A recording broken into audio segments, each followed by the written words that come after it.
8 conceptions de Dieu. 0. Si on ne sait pas, on est dans l'agnosticisme. 1. S'il n'existe pas de Dieu, on est dans l'athéisme. 2. S'il existe plusieurs dieux, on est dans le polythéisme. 3. S'il existe un seul Dieu, fini, identifié avec le monde, on est dans le panenthéisme. 4. S'il existe un seul Dieu, fini, non identifié avec le monde, on est dans le process théologie. 5. S'il existe un seul Dieu, infini, identifié avec le monde, on est dans le panthéisme. 6. S'il existe un seul Dieu, infini, non identifié avec le monde, qui n'intervient pas dans le monde, on est dans le déisme. 7. S'il existe un seul Dieu, infini, non identifié avec le monde, qui intervient dans notre monde, on est dans le théisme. 8. S'il existe un seul Dieu, infini, non identifié avec le monde, qui intervient dans notre monde, et qui est en plusieurs personnes, en une personne à la fois, on est dans le mystère de la Trinité. La Trinité est donc un théisme. 2 milliards de chrétiens croient dans la Trinité. Les catholiques, les protestants, les orthodoxes, les coptes et les évangéliques.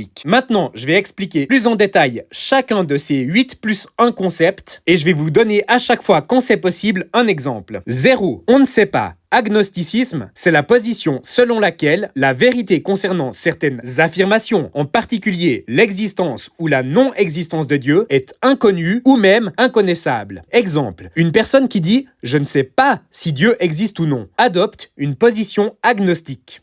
1. Il n'existe pas, athéisme. L'athéisme, il s'agit de la croyance selon laquelle Dieu n'existe pas. C'est une croyance. Un agnostique est incroyant, un athée est croyant dans le fait que Dieu n'existe pas. Il croit que Dieu n'existe pas. Exemple, un athée pourrait dire « je ne crois pas en l'existence de Dieu ». 2. Il existe plusieurs dieux. C'est le polythéisme. Le polythéisme, c'est la croyance en l'existence de plusieurs dieux, souvent organisés en un panthéon de divinités avec des rôles distincts. Par exemple, les mythologies grecques et romaines, avec des dieux comme Zeus et Jupiter, illustrent le polythéisme. 3. Il existe un seul Dieu, fini, identifié avec le monde, on est dans le panenthéisme. Le panenthéisme, c'est la croyance qui soutient que tout est en Dieu, mais que Dieu est également au-delà de tout. Il diffère du panthéisme en ce que Dieu a une existence qui dépasse l'univers physique. Un exemple, dans le panenthéisme, l'univers est vu comme une partie de Dieu. Mais Dieu a des aspects qui transcendent l'univers.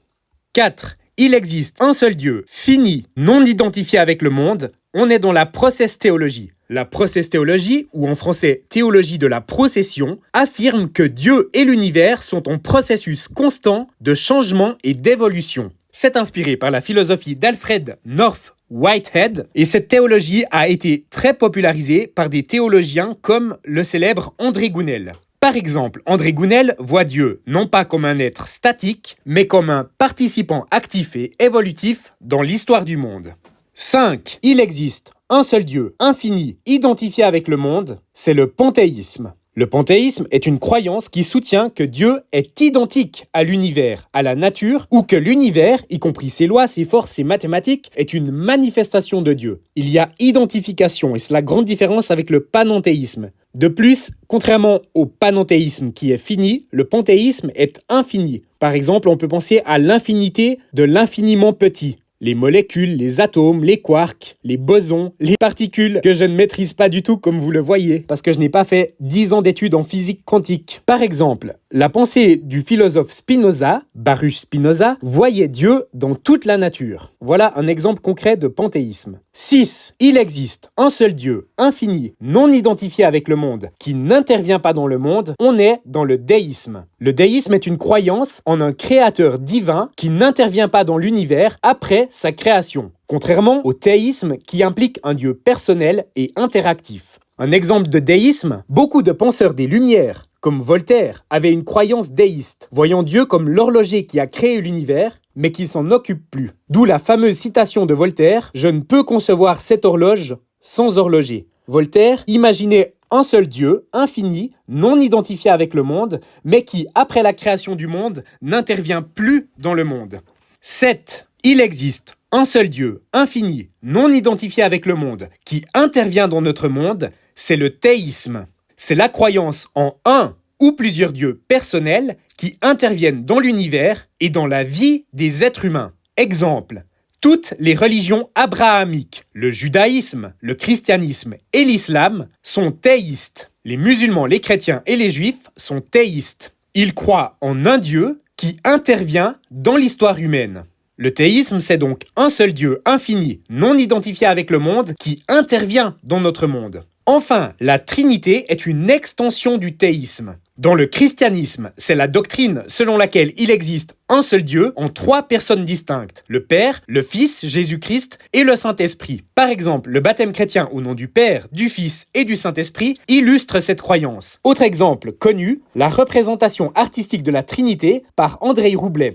La Trinité dans le christianisme, c'est la croyance en un seul Dieu qui existe en 3 personnes distinctes mais co-éternelles et consubstantielles. Le Père, le Fils, Jésus-Christ et le Saint-Esprit. Cette doctrine a été formalisée et adoptée lors de plusieurs conciles, notamment le premier concile de Nicée en 325 et le concile de Constantinople en 381. Dans ces conciles, la nature trinitaire de Dieu a été définie et affirmée contre diverses hérésies de l'époque. À Nicée et à Constantinople, les premiers chrétiens se sont battus contre 4 hérésies pour défendre la Trinité. La première hérésie était l'arianisme. Fondée par Arius, cette hérésie affirmait que Jésus-Christ, le Fils, n'était pas éternel et consubstantiel avec le Père, mais qu'il avait été créé par Dieu et était donc inférieur à lui. Cette croyance a été largement contestée au premier concile de Nicée en 325. Deuxième hérésie, le modalisme. Cette hérésie soutenait que le Père, le Fils et le Saint-Esprit ne sont pas 3 personnes distinctes, mais simplement 3 modes ou aspects d'un seul Dieu. Ce point de vue a été rejeté car il ne reconnaissait pas la distinction personnelle au sein de la Trinité. La troisième hérésie qui a été combattue par les premiers chrétiens était le sabellianisme. Le sabellianisme est une variante du modalisme. Cette hérésie, nommée d'après Sabellius, qui enseignait que le Père, le Fils et le Saint-Esprit étaient des manifestations temporelles et successives d'un seul Dieu, plutôt que des personnes coexistantes et éternelles.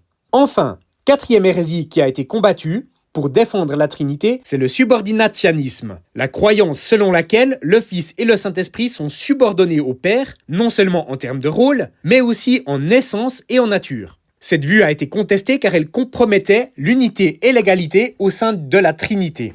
Bref, en résumé, en Europe, en Suisse, en France, en Belgique et dans le monde entier d'une manière plus générale, vous trouverez toutes ces conceptions de Dieu. Les plus répandues et de loin sont d'abord le théisme en numéro 1 absolu devant tout le reste, puisqu'il y a les juifs, les musulmans, les chrétiens, tous les chrétiens, protestants, évangéliques, catholiques, coptes, orthodoxes, qui croient au théisme. Ça fait environ, grosso modo, ça dépend comment on compte, ça dépend si on compte les professants, ceux qui vivent leur foi au quotidien, ou si on compte seulement les catégories sociologiques, c'est-à-dire les gens qui disent être chrétiens, juifs ou musulmans, mais qui ne le sont pas dans leur cœur. Mais peu importe, il y a entre 5 et 6 milliards de personnes sur la Terre qui sont des théistes, ils croient au théisme. Autrement dit, ces 5 à 6 milliards de personnes croient qu'il existe un seul Dieu, infini, non identifié avec le monde, qui intervient dans notre monde. Dans ces 6 milliards de personnes, il y a environ 2 milliards de chrétiens qui croient à la Trinité.